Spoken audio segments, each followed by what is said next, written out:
ये series famous writer James Patterson के Alex Cross novels पर बेस्ड है। पहले इन नॉवेल्स पर सिर्फ मूवीज बनी थी, लेकिन बाद में प्राइम ने इस पर वेब सीरीज बना दी, जिसमें टोटल 8 एपिसोड्स हैं। हर एपिसोड लगभग 1 घंटे का है। हाँ, सच बोले तो इनमें से 2-3 एपिसोड्स थोड़े अननेसेसरी फील होते हैं। बिना उनकी कहानी के भी काम चल जाता। स्टोरी का main focus police detective Alex cross पर है। उसे एक बहुत ही इंटेलिजेंट और खतरनाक सीरियल किलर को पकड़ना होता है। साथ ही एलेक्स अपनी पर्सनल लाइफ के ट्रॉमा से भी लड़ रहा है, क्योंकि उसकी वाइफ का मर्डर हो चुका है और उसका दर्द उसे अभी तक हॉन्ट करता रहता है। ओवरऑल क्रॉस एक डिसेंट वॉच है। एक्टिंग स्ट्रॉन्ग है, प्रोडक्शन क्वालिटी भी अच्छी है, लेकिन प्रॉब्लम ये है कि स्टोरी कुछ ज्यादा नया या यूनिक ऑफर नहीं करती।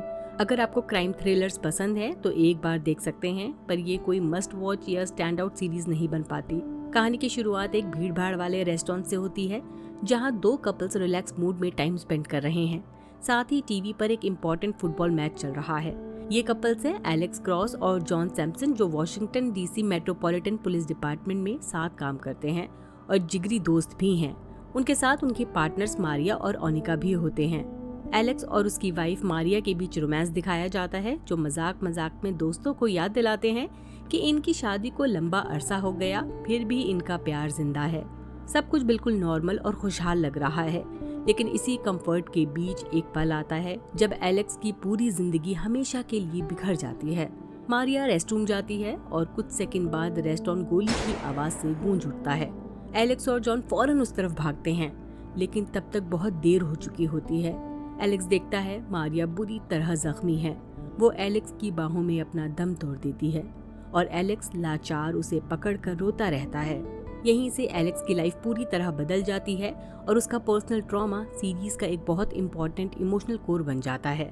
इस हादसे के 1 साल बाद एलेक्स अभी भी वॉशिंगटन डीसी पुलिस डिपार्टमेंट में डिटेक्टिव है। बाहर से वो कंपोज, शार्प और प्रोफेशनल लगता है, लेकिन अंदर से वो अभी भी उस हादसे में अटका हुआ है। मारिया के कातिल का कुछ पता नहीं चला, जिससे एलेक्स के अंदर गिल्ट और फ्रस्ट्रेशन भर जाती है। उसे लगता है वो अपनी बीवी को बचाने में नाकामयाब हो गया। इस ट्रॉमा का सबसे गहरा असर उसके बच्चों पर पड़ता है, डेमन और जेनिल। एलेक्स इमोशनली अनअवेलेबल है। बच्चों की रियल केयर टेकर उसकी दादी रजीना होती हैं, जिन्हें सब प्यार से नैना मामा कहते हैं। नैना मामा सिर्फ एक ग्रैंड मदर नहीं, बल्कि इस बिखरी हुई फैमिली का सहारा हैं। प्रोफेशनली एलेक्स अभी भी बेस्ट है। उसकी इंटेरोगेशन स्किल्स लेजेंडरी हैं। वो क्रिमिनल्स के दिमाग में घुस जाता है, उनके गिल्ट को उन्हीं के खिलाफ हथियार बना देता है। लेकिन फिर भी एक केस आता है जो उसे सिर्फ कंफ्यूज ही नहीं करता, बल्कि सिस्टम की फाउंडेशन हिला देता है। एक जवान ब्लैक लड़का एमिर गुडस्पीड, उसकी लाश उसी की गाड़ी में मिलती है। हमेशा की तरह पुलिस की थियरी सिंपल है, ड्रग ओवरडोज। एमिर का क्रिमिनल पास्ट था, वो पहले ड्रग डीलिंग में इन्वॉल्व रहा करता था, इसलिए डिपार्टमेंट बड़ी ही आसानी से इस थियरी पर यकीन कर लेती है। लेकिन एलेक्स को कुछ भी नॉर्मल नहीं लगता। एमिर का सिर शेव्ड है, जबकि वो सालों से अपने बाल लंबे कर रहा था और उस पर उसे नाज था। एमिर ने कुछ साल पहले इस्लाम कबूल किया था और रिलीजियस रूल सख्ती से फॉलो करता था, फिर भी उसके पेट में पोर्क मिलता है। ये सब इत्तेफाक नहीं लगते, बल्कि जानबूझकर मैनिपुलेशन लगता है। एलेक्स डिपार्टमेंट को कन्विंस करने की कोशिश करता है कि ये मर्डर है, लेकिन सिस्टम उसकी बात सुनने को तैयार नहीं होता। इसी बीच ब्लैक कम्युनिटी पुलिस के खिलाफ प्रोटेस्ट शुरू कर देती है। टेंशन सड़क तक पहुंच जाती है और फिर एक और मर्डर होता है और फिर एक और। अब ये क्लियर हो जाता है वॉशिंगटन डीसी में एक सीरियल किलर एक्टिव है। इसी नेविगेशन के बीच एलेक्स को लगता है कि कोई उसे पर्सनली टारगेट कर रहा है। उसकी फैमिली पर नजर रखी जा रही है। धमकियां सिर्फ प्रोफेशनल नहीं रह जाती, ये पर्सनल हो जाती हैं। एलेक्स क्रॉस के लिए ये केस सिर्फ जस्टिस का नहीं, सर्वाइवल का सवाल बन जाता है। बाकी सभी सीरीज की तरह इस शो में किलर को आखिर तक छुपा कर नहीं रखा जाता, बल्कि शुरू में ही उसकी पहचान रिवील कर दी जाती है। एड रैम्जी, एक अमीर, सोफिस्टिकेटेड, वेल कनेक्टेड आदमी, जो ऊपर ऊपर से इज्जतदार लगता है, लेकिन अंदर से एक शैतान है। पता चलता है कि एमिर गुडस्पीड को खुद एड रैम्जी ने मारा था, लेकिन बाद के 2 मर्डर्स एमिर का दोस्त टेवियो और उसकी गर्लफ्रेंड वेनेसा को रैम्जी ने खुद नहीं मारा। इन कत्ल के लिए उसने एक प्रोफेशनल हिटमैन हायर किया होता है, टॉबी ट्रे। रीजन सिंपल था, टेवियो और वेनेसा सच जानते थे। एलेक्स और जॉन जब रैम्जी के घर पहुंचते हैं तो उन्हें एड रैम्जी नहीं मिलता, बल्कि बॉबी ट्रे मिलता है। ये इनकाउंटर सीरीज का टोन चेंज कर देता है। अब इन्वेस्टिगेशन के सामने सिर्फ एक ईगो ड्रिवन किलर नहीं, बल्कि एक ट्रेन्ड असासिन भी होता है। इसी पॉइंट पर रिवील होता है कि रैम्जी के क्राइम्स सिर्फ हाल ही में हुए कत्ल तक लिमिटेड नहीं है, वो सालों से मर्डर्स करता आ रहा है। इवन वो कोई रैंडम किलर नहीं है, वो खुद को एक आर्टिस्ट मानता है।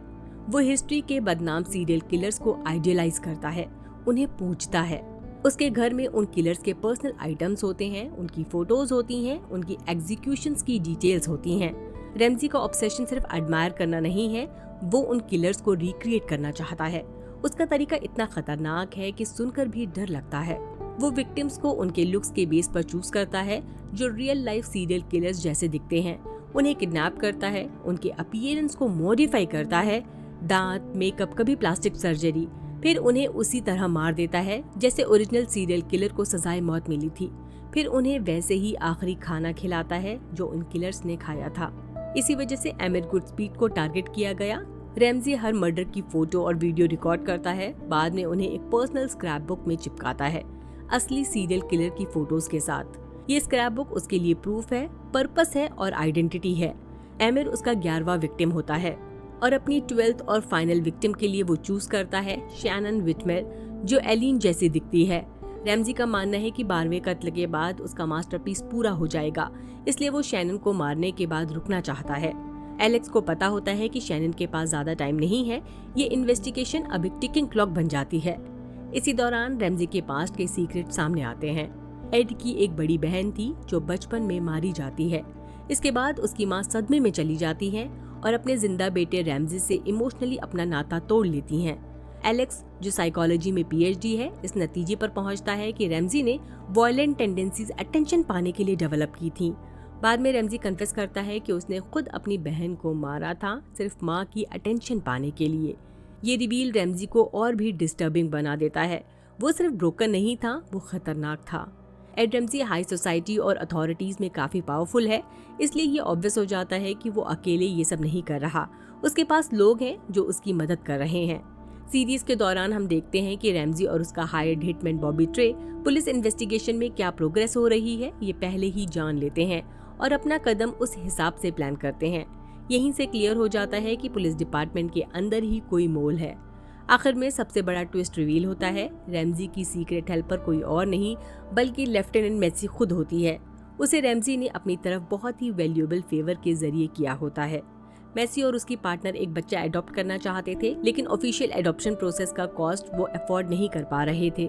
तब रैमजी अपने इन्फ्लुएंस का यूज करके उन्हें एक रेप्यूटेड एडॉप्शन सेंटर से कनेक्ट कर देता है, जहां कोई प्रूफ ऑफ फंड्स नहीं मांगा जाता, कोई ऑफिशियल डॉक्यूमेंट्स भी नहीं पूछे जाते।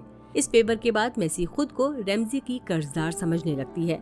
इसी वजह से वो रैमजी के प्लान को एग्जीक्यूट करने में उसकी हेल्प करती है और एक इम्पोर्टेंट विटनेस को भी मार देती है, जो रैमजी के खिलाफ केस में काफी क्रूशियल हो सकता था।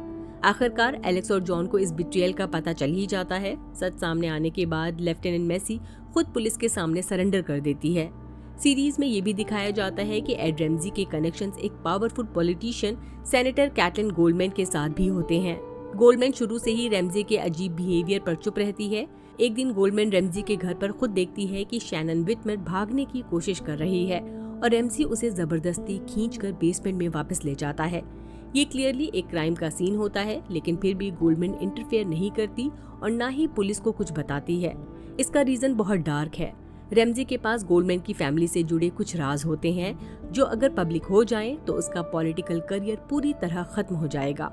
असल में गोल्डमैन का हस्बैंड एक घिनौना काम करता था। वो बच्चों को अब्यूज करता था और एक बार वो वीडियो पर एक्ट करते हुए पकड़ा भी जा चुका था।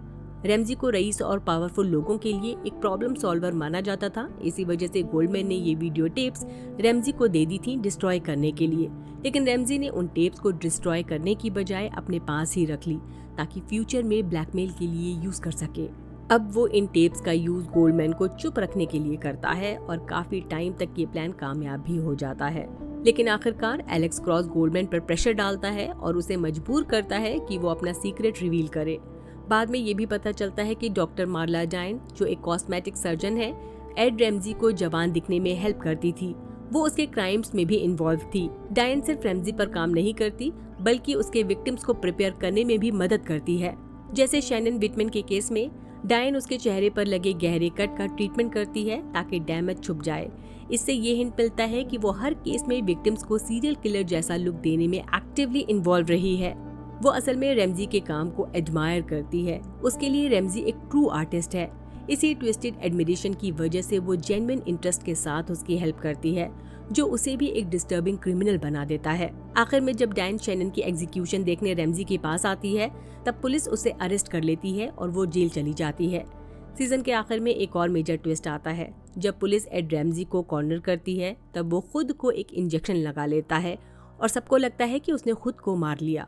लेकिन थोड़ी देर बाद शॉकिंग सच सामने आता है। ये जहर असल में उसके वायल्स को टेम्परेरीली सप्रेस करता है ताकि पुलिस को लगे वो मर चुका है। कुछ घंटों बाद रैमजी वापस होश में आ जाता है और उसकी बॉडी उसी हॉस्पिटल में होती है जहां शैनन का ट्रीटमेंट चल रहा है, क्योंकि उसे बचा लिया जाता है। रैमजी एक लास्ट अटेम्प्ट करता है शैनन को मारने का, ताकि वो अपना मास्टरपीस कंप्लीट कर सके और हिस्ट्री में अपना नाम अमर कर ले। लेकिन एलेक्स को पहले ही अंदाजा होता है कि रैमजी इतनी आसानी से हार मानने वालों में से नहीं। वो टाइम पर हॉस्पिटल पहुंच जाता है और रैमजी के प्लान को फेल कर देता है। आखिर में एड रैमजी फाइनली अरेस्ट हो जाता है। अब वो अपने जुर्म कन्फेस करने के लिए तैयार है। रैमजी अपने कन्फेशन को भी ड्रामेटिक बनाना चाहता है। वो सिर्फ एलेक्स क्रॉस से ही बात करेगा ताकि वो बड़े गर्व से अपने सारे मर्डर्स रिवील कर सके। लेकिन एलेक्स और उसकी टीम एक स्मार्ट फैसला लेती है। उनका मानना है कि रैमजी को शोहरत देना ही उसकी सबसे बड़ी जीत होगी। अगर उसे सीरियल किलर के तौर पर फेमस कर दिया गया तो फ्यूचर में और लोग भी ऐसे जुर्म रिपीट करने की कोशिश कर सकते हैं। इसलिए वो डिसाइड करते हैं कि रैमजी को उसकी सबसे बड़ी पनिशमेंट देनी चाहिए, उसे पूरी तरह इग्नोर करके। इस प्लान के अंडर रैमजी पर सिर्फ एमर गुडस्पीड के कत्ल और शैनन विटमर के किडनैपिंग और उसकी जान लेने की कोशिश का ही केस डाला जाता है। उसके पहले के 10 मर्डर को ऑफिशियली इग्नोर कर दिया जाता है। उन सारी मौतों का इल्जाम हिटमैन बॉबी पर डाल दिया जाता है और पब्लिक के सामने बॉबी को ही फैन बॉय किलर अनाउंस कर दिया जाता है। ये सब रैमजी के लिए सबसे बड़ा टॉर्चर बन जाता है। वो भड़क जाता है क्योंकि उसे क्रेडिट नहीं मिला और उसका नाम इतिहास में दर्ज नहीं होगा। और ऊपर से पुलिस उसकी सबसे प्यारी चीज, उसकी स्क्रैप बुक डायरी को जला देती है, जो उसकी जिंदगी का मकसद थी और सिर्फ वही प्रूफ था जो उसे सभी कत्ल से जोड़ सकता था। एक शॉर्ट मिड क्रेडिट सीन में दिखाया जाता है कि पुलिस बॉबी के साथ नेगोशिएशन कर रही है। इस डील को FBI एजेंट केला हैंडल कर रही है।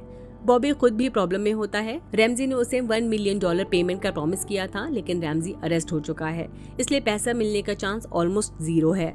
केला ट्रे को बताती है कि पुलिस उसके किए हुए मर्डर्स का सॉलिड प्रूफ भी ढूंढने के करीब है, इसलिए ट्रे के पास डील एक्सेप्ट करने के अलावा कोई ऑप्शन नहीं बचता। डील के हिसाब से ट्रे पुलिस को इम्पोर्टेंट एविडेंस तक ले जाएगा और कुछ टाइम के लिए फैन बॉय किलर बनकर ब्लेम लेगा। उसके बदले उसे सिर्फ 2 साल जेल में रहना पड़ेगा। लेकिन यही एक आखिरी सीक्रेट ट्विस्ट आता है। केला ट्रे के साथ एक personal of the record deal भी करती है, जिसके बारे में पुलिस को पता नहीं होता। ट्रे रैमजी के साथ काम करते हुए वॉशिंगटन DC के रिच और पावरफुल लोगों के डार्क सीक्रेट्स कलेक्ट कर चुका होता है। ट्रे वो सारी इंक्रिमिनेटिंग इंफॉर्मेशन FBI को दे देगा। FBI उस इन्फो का यूज फ्यूचर इन्वेस्टिगेशन के लिए करेगी और ट्रे को रिहा कर दिया जाएगा। साथ ही उसे पैसे भी मिलेंगे ताकि वो आराम से जिंदगी शुरू कर सके। इसी शॉकिंग नोट पर क्रॉस का सीजन 1 यही खत्म होता है। बाय, अपना ख्याल रखिए।